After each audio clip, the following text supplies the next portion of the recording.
So Mem.ai is the hot new note-taking app trying to compete with the likes of Notion and Rome Research and Obsidian and all those sorts of things.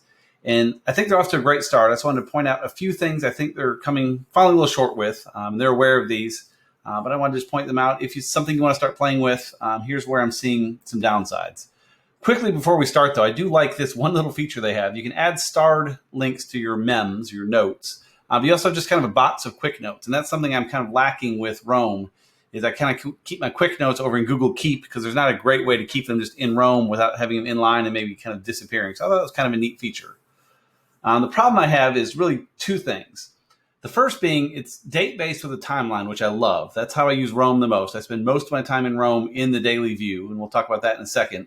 The problem is you can't create dates in the future or dates in the past if you didn't actually create them when the time came. So, for example, we have May 16th. Here's today. May 13th, I played with it. May 6th, I've kind of popped in and out a little bit. Haven't done much, but I want to make note of something that happened on May 8th. And so I can go to the little calendar picker, and there's May 8th, but I can't get to it. It doesn't exist, and I cannot create it now. It's too late. Just like I can't add more things to this day. I can edit this mem here, but I can't add other things that happen at different times, nor can I set my own time for things. I want to put what happened when. I do a lot of that in Rome with interstitial journaling. Example like this, I'll kind of put my task for the day and then add other things. Like I knew I was going to be having a Zoom call with Tim Viegas, and during the call, he suggested I read this and recommended this podcast. And I kind of journal throughout the day in that daily note in Rome, which is great. But sometimes I'll go back and say, well, and add another note to that day in the past. Or sometimes I'll jump ahead to a future date and say, ooh, on that day, I have that call with Tim coming up next week. So let me start adding some notes, preemptively on that date in the future.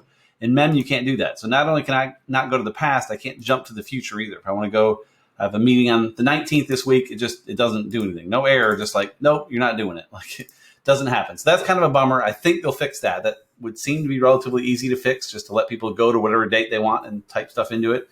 So hopefully they fix that. The bigger issue, I think, at least for me, is going to be blocked references. And so Rome is really the only one that does that very well. Obsidian does it a bit. It's coming along. I think other places will have it.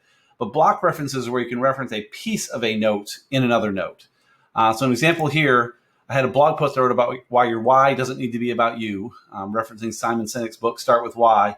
And I pulled in a reference. You can see it's underlined here, a reference to my other note. So rather than retyping it, you can pull in another reference. And the easiest way to do that, if you just double left parenthesis and start typing whatever it is, people don't buy, and you highlight that, it puts in the code for it. Then when you move off of it, it puts the full quote in there.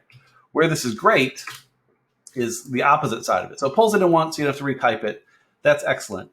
The key is, though, if I go to the page for Start With Why, if I scroll down to where that quote is, you can see it has this one next to it showing where it's referenced other places, where that single block is referenced.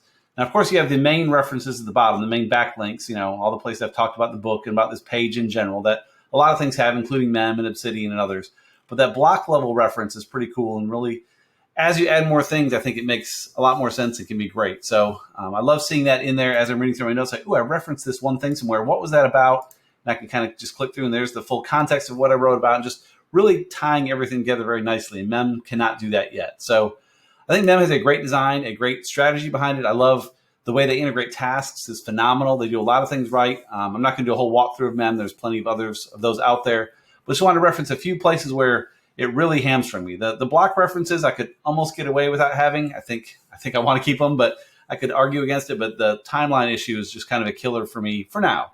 Again, they're iterating quickly. Their Slack team, if you hop on there with them, is exploding with people talking, asking questions, getting answers. Their support has been great. So it's one to watch for the future. Certainly Rome, I think, has got a substantial lead in terms of functionality, but we'll see where things end up. So Mem.ai is by invite only for now, but if you need an invite, leave a comment in the comments below with your email. I'd be happy to give one. I have a few extra invites to give away if someone wants one, so you can try it out for yourself. Thanks.